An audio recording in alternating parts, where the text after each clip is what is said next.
Hi, it's Mr. Pat, and I'm going to talk to you about the GMS wood shop safety quiz that everybody has to take. Some people are either absent or are new to the school, so here's a little video. I'm going to go over the safety rules one by one.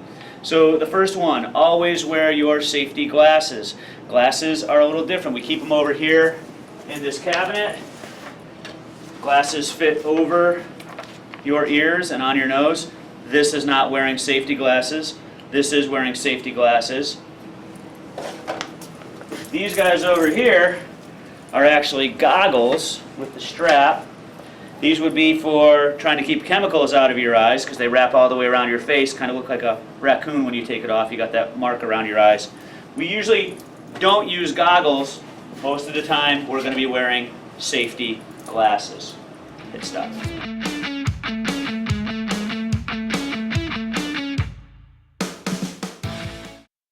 Now, rule number 2, loose or baggy clothing and loose jewelry, as well as long hair, should be either tied back or removed. So if you have loose sleeves or a long hooded sweatshirt with hooded sweatshirt ties, you want to tuck them in. Ladies with long hair, or gentlemen with long hair, tie your hair back with a ponytail holder. But loose or baggy clothing, a lot of these machines spin, and if your clothing or hair got caught in the machine, it would suck you in the way you'd reel in a fish with a fishing reel, except way faster and with way worse results. So no loose or baggy clothing. Remove it or tuck it in.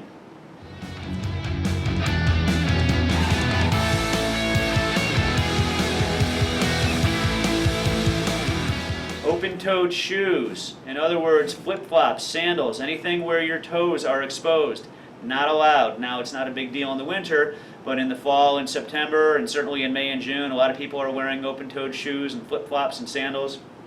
Something falls off the table or you drop a tool on top of your foot, it's going to cause some damage, so no open-toed shoes in the wood shop.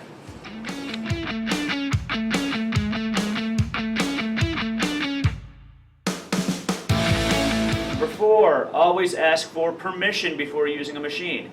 Not a huge surprise. When you're in your other classes, you ask permission to do something like sharpen your pencil or go to the lab or get a drink.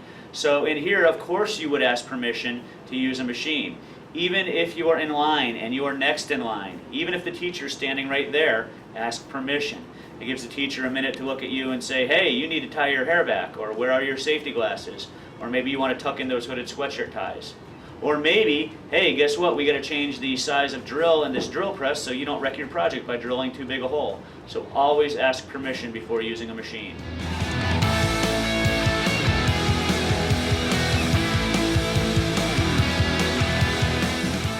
Okay, number 5, and this is one people get wrong quite often. Never make an adjustment or walk away from a machine while it is moving. And a lot of people will say, well, it is on or running. But here's the deal, and you can follow me over here with the camera. Here is a machine I'm going to turn on. You can hear that thing spinning. I'm going to turn it off now. That machine is off. It is no longer running, but it is surely moving. If I put my finger up against it right now, I would cut my finger. It's still moving. You can hear it. That's almost 10 seconds later, and the darn thing is still moving. So just because I took the power switch and turned it off doesn't mean that the machine has stopped moving. It may not be running, it may not be on, but always wait until the machine has stopped moving before walking away or before making an adjustment.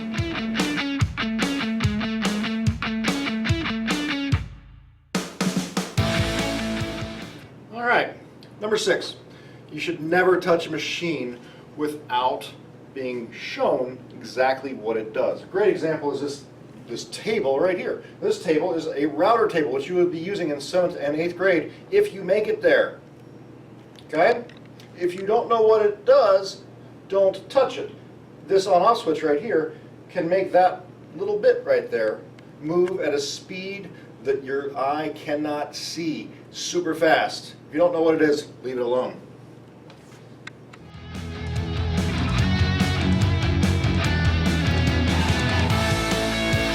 All right, number 7. We have a rule, this is for my 6th graders, about our shop vacuums, our vacuum cleaners. They're used for cleaning up sawdust as you're making it on the machine. You are not going to use a vacuum cleaner on another human being, period. No reason. If you have a little bit of sawdust on you at the end of the period, you can put a brush on and clean off a small amount of sawdust. You do not put a vacuum cleaner onto a person. Or use it to suck up nails, because sharp pointy things bouncing around inside our very expensive vacuum cleaners would create a very expensive bill for your parents to pay.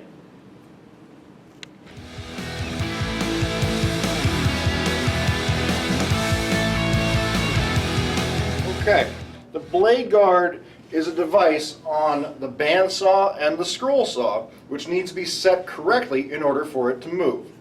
Now, on this machine, the bandsaw, the blade guard is not set. You can see when I put this piece of wood against here, I can stick my finger underneath it. This entire piece right here is the blade guard. When I loosen it up, it drops down and completely covers the blade. So, if I'm going to cut through a piece of wood this thick, what I would do is I would raise the blade guard up, put it right next to the blade, and then put it down on top of the piece I'm cutting. What I'm then going to do is raise it up just a scooch. You might even say 1/8 of an inch above the piece being cut. And now, as I'm cutting, it would be not impossible, but very difficult for me to get in contact with that blade. Not that I would want to do so. This is a rule that I like to tell my students about in the context of not being stupid proof. And here's what I mean. Right now, there is nothing keeping me from coming in contact with this blade. The blade guard is set correctly, so as I am cutting, I'm going to be safe.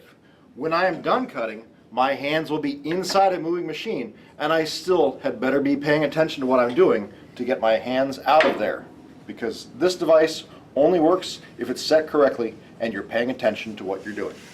But Mr. Benson, what if you're cutting a piece of wood that's not that thick? Now the blade guard is much higher. Well, just as before, we're going to take that blade guard, we're going to drop it right down onto the piece that we're cutting, and then we're going to bring it up about 1/8 of an inch. 1/8 of an inch.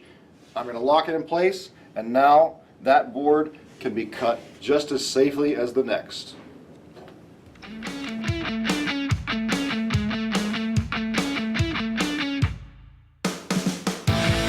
Now, number 9 talks about any damage to a machine or tool should be reported to the teacher, and of course not used. Things break in here. Guess what? 600 and some odd kids use this wood shop every year. Of course tools wear out. Of course tools break. But if you don't tell Mr. Benson or me, we can't fix those tools. Sometimes it's very simple. This machine right over here, sometimes the blades break. Very easy. I could replace a blade in under a minute, and they only cost about 25 cents to replace. Now, I'm not saying you should go ahead and purposely break a blade, but if you do, let me know and I'll take care of it. If you never tell me, the next person to use that saw could wreck their project or even get injured by a piece of the broken blade flying off. So when you break something in here, tell the teacher, don't worry, we won't be mad at you unless you were doing something seriously reckless, and then we can deal with it. We have some new machines in the back we're ready to replace as soon as the old ones wear out. So let us know if any damage to a machine or tool happens, and we'll take care of it for you.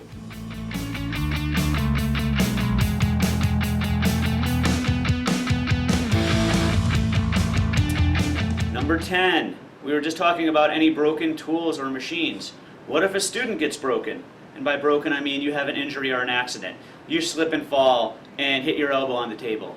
You cut yourself somehow. You get something in your eye. Perhaps you get a splinter, or maybe even just the dust from the sawdust in the air causes you to have an asthma attack. Any injuries or accidents should be reported to the teacher. Once again, what would you do in gym class or phys ed if you had an injury? If you got hit in the eye with a softball or wiffle ball or something, of course you'd tell the teacher and we'd deal with it. So any kind of injury or accident, the teacher needs to know about right away.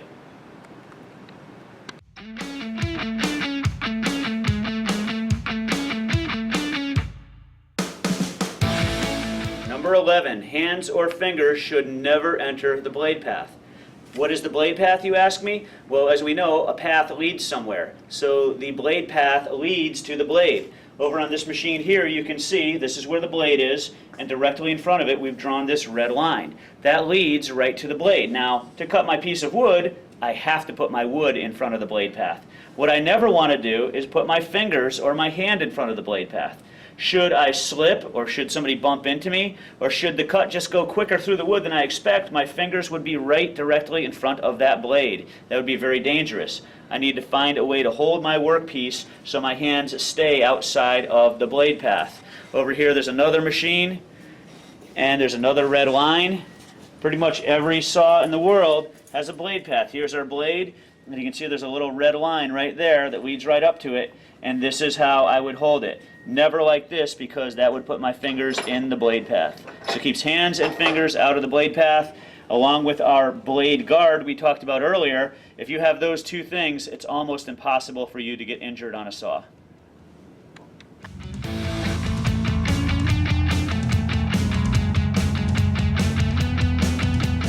All right, number 12.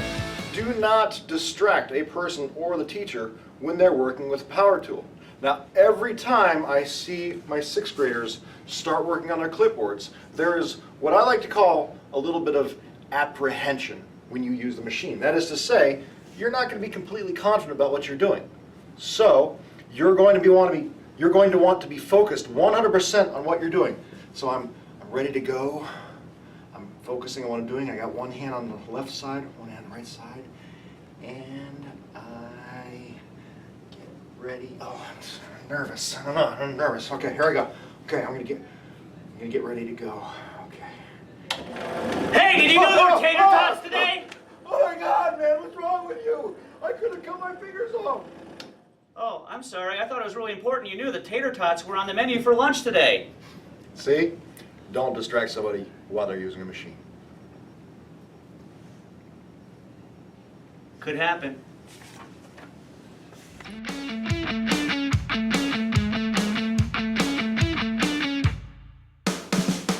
Number 13.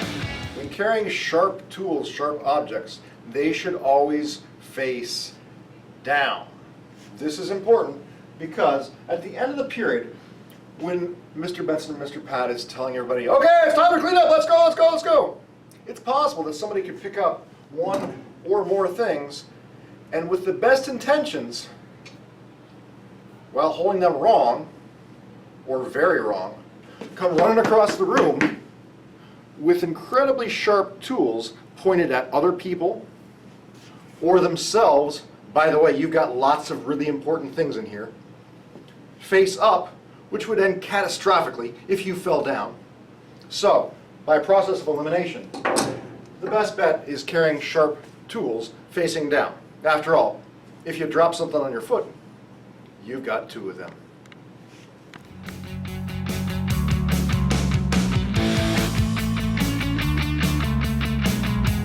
Now, often students will say, hey, Mr. Pat, I have one of those tools in my garage, or I saw one of those in my grandpa's basement, which is fine. A lot of these tools are very common household items as well.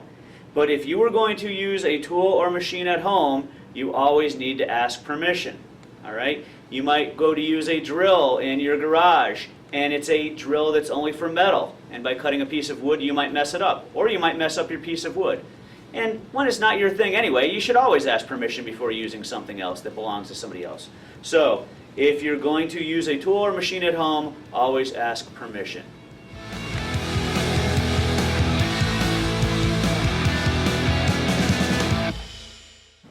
Okay, these tools over here are called drill presses. They're not just drills, they're drill presses, because when I pull this handle, you can see it pushes the drill bit.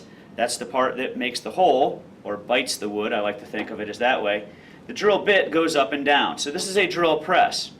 The drill bit, I can change the sizes. You can see there are many different drill bit sizes that I can choose from. So how do I get the drill bit in and out of here? Well, there's this tool called a chuck key. I don't know why it's called a chuck key. This part right here is called a chuck.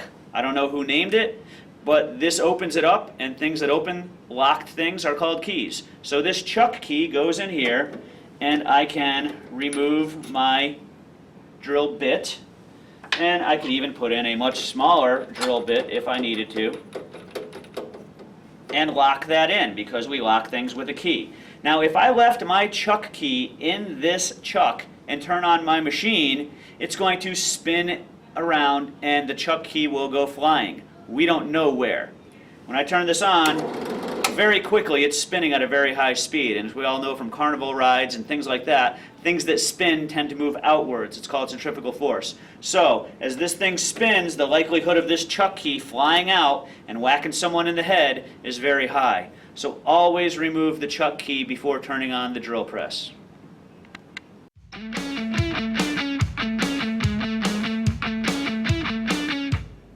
One of the most important safety features we have in this room is this big red button. So, for number 16, to immediately shut off power to all machines in the lab, but not the lights, you should use the big red button. This is our last ditch safety effort. So, if something goes wrong and you have a legitimate concern for somebody else's well-being, Mr. Pat and I expect that you will get over here and hit the big red button to avert any horrible situations from happening. Better to be safe than sorry. Now, much like a fire alarm, it's not a toy and it's not a joke.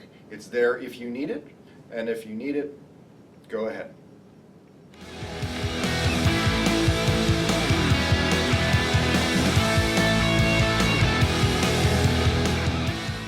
Okay, so we're over here at a machine called the disc sander. I always remember it's the disc sander because it's got a disc made out of sandpaper. When I think of disc, I think of Frisbee. Some people think of a compact disc or a DVD. A what? But this is all made out of sandpaper. And it spins to the left. In other words, you need to make sure that your workpiece is on the left side, which actually makes it pull the piece down that you're working on. If you happen to put it on the other side, it tends to want to pick it up and throw it away from this machine. Now, one easy way to remember that we always keep our work on the left is that on this entire wall of sanding machines, if you stand and kind of look through the window into the classroom, the disc sanders are on the left side of this wall. So left side, always keep your work on the left side of the disc sander.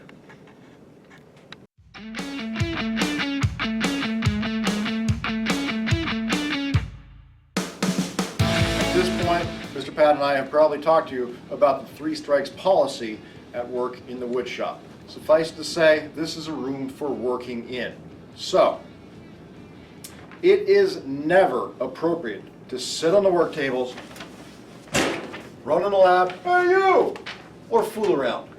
This is a classroom where if you are doing something stupid, you could hurt yourself or somebody else, and then you need to pay 100% attention to what you're doing.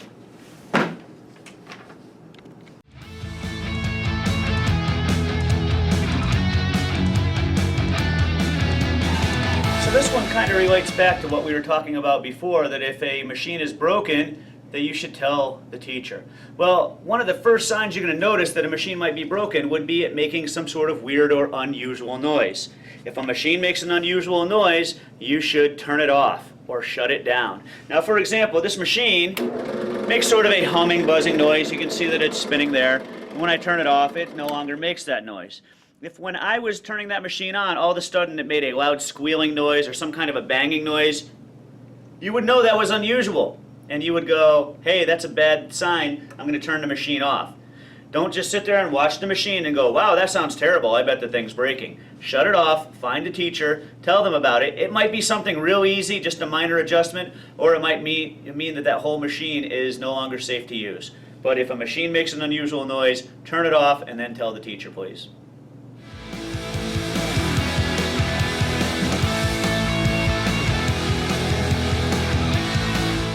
Once you're done with your safety quiz and once you're done listening to your teacher show you how to make all these wonderful projects, it's time to get to work. We in Tech Ed make a lot of sawdust, among other things. Now, for example, at the lathe or any of these other stations where you are working, it might be that as you're working, sawdust falls from here onto the floor. You can see we've got a whole bunch of it right here. Now let me introduce you to a really, really high-tech invention. The dustpan.